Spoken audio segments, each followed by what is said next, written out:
Alors vous l'avez vu dans la communication, bien sûr, il y a l'écoute active, bien sûr, il y a la notion de modèle du monde, et puis il y a un phénomène extrêmement important qui s'appelle la synchronisation. Qu'est-ce que c'est la synchronisation ?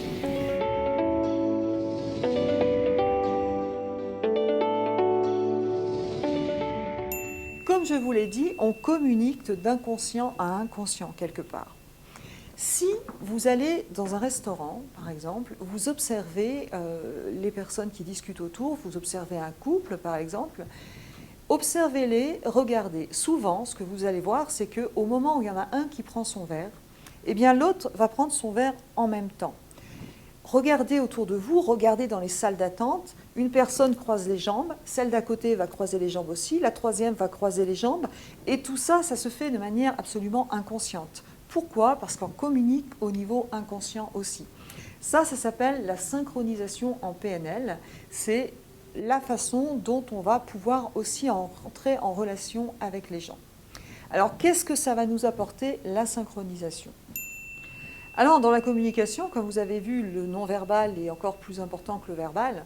Il va falloir faire attention quand vous communiquez avec quelqu'un sur votre posture corporelle.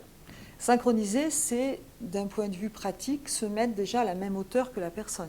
Imaginez si vous discutez avec un enfant qui est au sol en train de regarder de jouer aux petites voitures, eh bien, naturellement, vous allez vous abaisser, vous mettre à sa hauteur pour lui parler. Naturellement, vous allez synchroniser cette posture.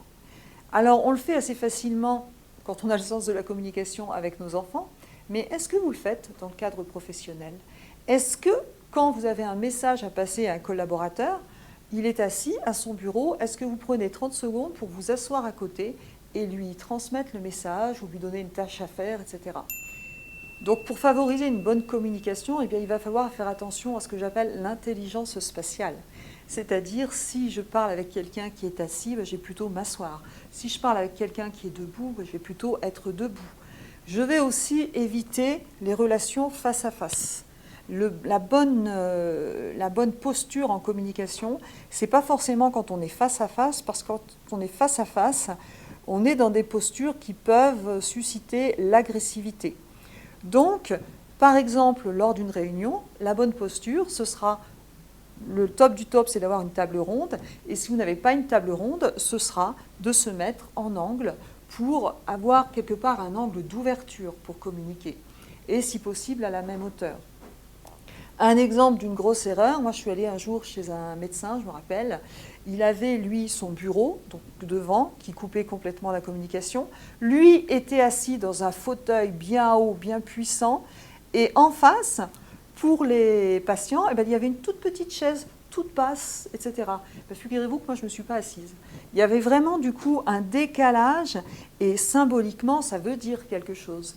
Alors bien sûr, si vous voulez impressionner quelqu'un ou avoir une mauvaise communication, vous pouvez modéliser ce médecin. Maintenant, si vous voulez avoir une relation positive, une relation d'ouverture et que vos messages passent, je vous encourage vraiment à faire très attention à l'intelligence spatiale. Pour en savoir plus sur ce sujet ou pour découvrir d'autres formations, nous vous donnons rendez-vous sur le site Mieux Vivre PNL. Toute l'équipe de Réa Active vous remercie pour votre fidélité et vous dit à bientôt.